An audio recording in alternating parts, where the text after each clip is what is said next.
I'm Jonathan Hyde, and I play George Darling, the father of the Darling children, and somebody called Captain James Hook, Jazz to his friends, except he doesn't have any. So those are my two characters. Not true, Mr. Smee is your friend.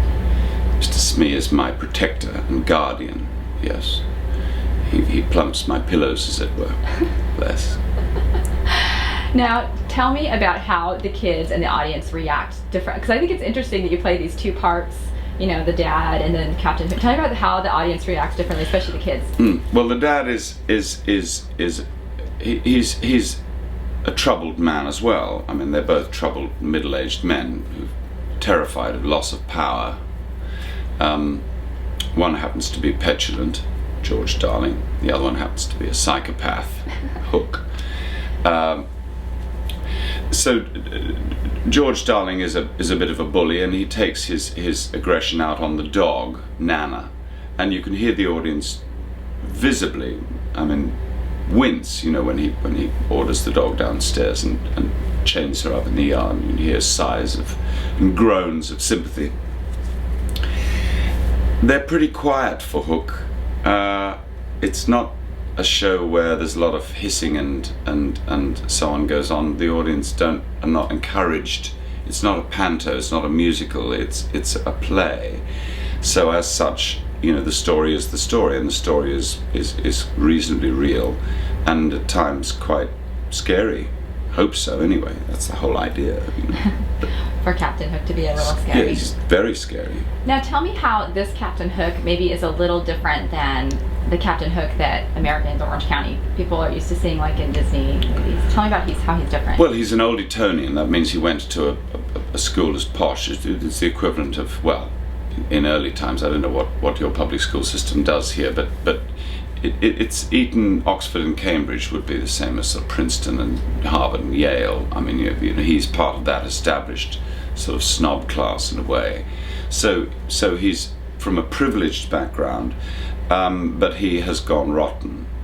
And so here you have this angry, dangerous man surrounded by the flotsam and jetsam of this riffraff of pirate nobodies, this scum who have all been washed up onto this pirate ship, the Jolly Roger. So he even with Mr. Smee, his protector, he's a lonely man. And of course, you know, youth is the thing that he despises and loathes most, because it's youth that's got the better of him in the form of Peter Pan. So his one fixation, well, he has two fixations. One is Pan, and the other one is the crocodile that wants to eat him. Tell me about is it fun playing him? Is it fun playing Captain? Yeah, he's great. He's a great character because he's a baby. He's a lost boy as well. All the pirates are lost boys. They're just lost boys who have grown old. So in other words, there's a softness as well behind all that. You know, there's an old saying, isn't there, that behind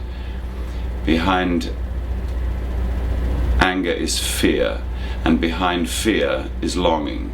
So there is a kind of yearning for softness and kindness, and I mean, Hook goes on and on. I mean, effectively the plot in the story is that they will kidnap Wendy and make her their mother. The pirates will have a mother.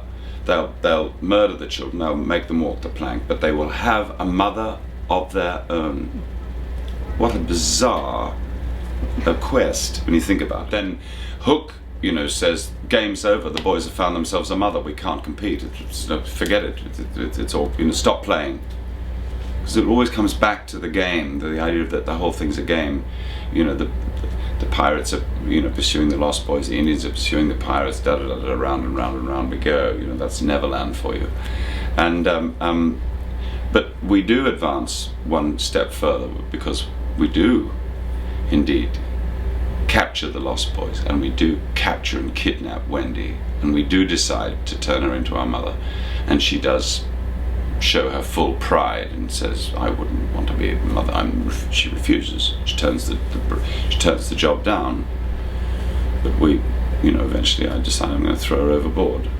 By that time it's too late. Peter's come to the rescue.